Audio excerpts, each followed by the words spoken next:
Man, music is just so sick. I just love the stuff. It's one of the most unique and immersive artistic expressions that exists. And an excellent album cover can really aid in taking that release to the next level. However, y'all are fucking it up. Not you specifically, the person watching this video. I'm talking to the gigantic mega artists that turn album covers into this. I am so sick and tired of the subpar and borderline neglected album cover. But the doctor is in. And I'm here to subjectively find a cure to bad album cover-itis.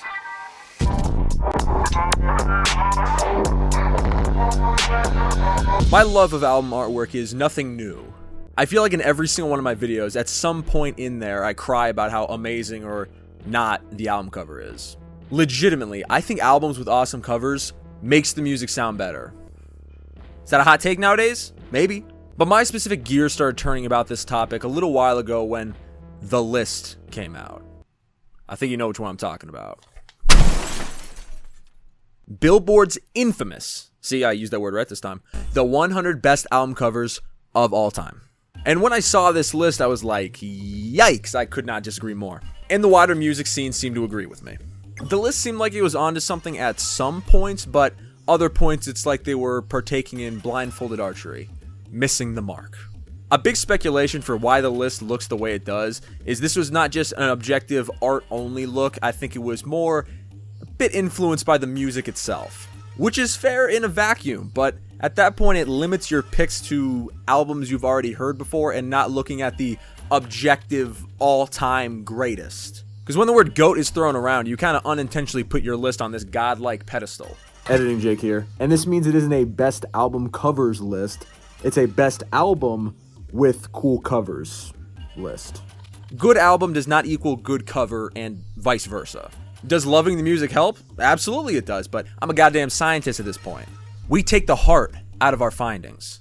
If there's an album that sounds like absolute hot poo-poo, but the album cover slaps, I'm calling that spade a spade. This list is one person's opinion about art, maybe the most subjective thing on the planet, so I'm not going to get too tight about it. If this list was called my favorite album covers of all time, I don't think anyone would care. And this list got me thinking, is there a way to fix this problem that I see continuing with no signs of stopping in pop culture? The subpar album cover. As I alluded to before, I'm a scientist. Like any good scientist, you need to find yourself a hardy sample size to collect data from. Myself and the A Bucket of Jake research team ventured to New York City to gather some people's thoughts and opinions about the album cover, and see if this look into the detailed mind of the average music consumer can help us find the solution we so crave to find. What's the best album cover of all time? I don't know. There's so many.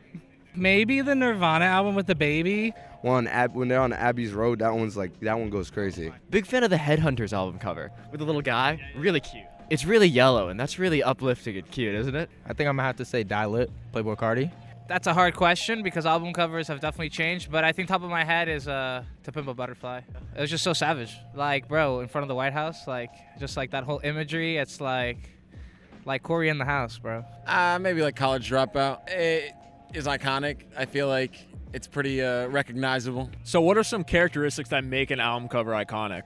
It has to give you something, give you some type of meaning, like you know what I mean? Like the cover has to take something from you. The emotion that it draws without you even listening to the music. Originality and truth. Just someone that gets stuck in your head like that. I think like keeping it genuine. Well, it's gotta have like a meaning, and I feel like you should look at the album cover and be like, yeah, that's what the album's gonna like sound like. The more out of the box you go with an album cover, the more fun it is, rather than just like a picture of the artist. I like the more like weird artsy ones that kind of embrace like you have the music, you have the artist, and like here's the supplemental art that you have for that as well. Do you think an album's popularity is tied to how iconic the cover is? 100%. Yeah. 110%. Of course, if you don't have good music, how would you be remembered? If Beyonce is dropping something, she can write a dot on the thing and it will blow up like billions and stuff just because of who she is. I think the cover art is as important as the music itself. So it kind of like balances out. Like I gravitate towards really good artwork, so like it might add that like a little dimension to me liking a song. It certainly doesn't hurt it. If the Jackass boys can refer to themselves as scientists, surely I can't too now. So from my field research and my personal research, here are the objective 3 criteria for how an album cover can become subjectively iconic. Design basics, the WAW Factor, trademark, and capturing the sound. Now, I'm completely aware that this concept isn't exactly, groundbreaking. Amazing creators like Nathan Zed, Guy in Plaid, and Nikki Jakey all kind of covered pretty similar topics to this. Also, just Googling the question brought up criteria that was alarmingly similar to the ones I already thought of. Now, I don't want to step on any of their feet because they laid the ground that I'm about to recover, but we all kind of had very similar thoughts and feelings about it. Just, I'm going to put my own spin on it. But anyway, the 3 criteria I presented to you is how to, in my opinion, not only gauge an album cover's iconicness, but almost to be used as a 3-step tier for when, if any musicians are out there, designing your album cover to give you the opportunity to have your cover become, like I said, iconic and end up on lists like this. The more criteria it hits, the more likely it is to be heralded as an amazing album cover. 2 out of 3 ain't bad, but 3 out of 3. That's where magic happens. The first criteria, and probably the most simple criteria to achieve, design basics. The most objective out of the 3 criteria, and the one that most album covers hit. This is essentially asking the question, is the cover just designed well? As a professional graphic designer, I feel like I have grounds to speak with some level of authority on this. Does your cover meet basic design principles like color theory, composition, or visual hierarchy? Like shit that's graphic design 101. This is the easiest criteria to hit because artists big or small with halfway decent taste will kind of go out of their way to make sure their photographer or graphic designer is up to code to make sure the album cover does not look like some MS Paint garbage. Barring a few iconic examples that kind of work off this like post-irony, most artists at least hit this. The WAW Factor, trademark, is where we kind of start losing people. WAW stands for what a work, which is my cheeky way of saying the uniqueness of the cover.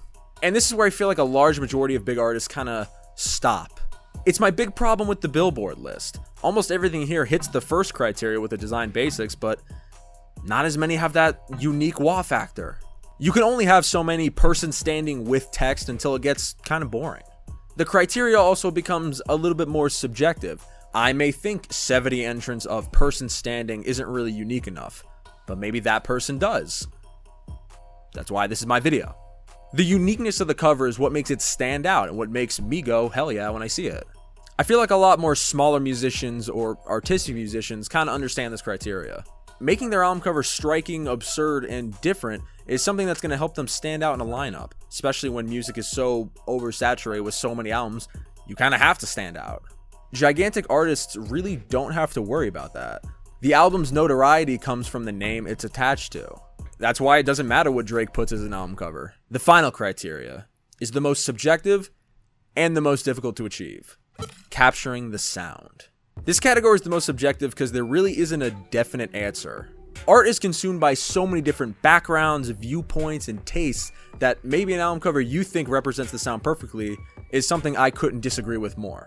But that's the beauty of art, ain't it?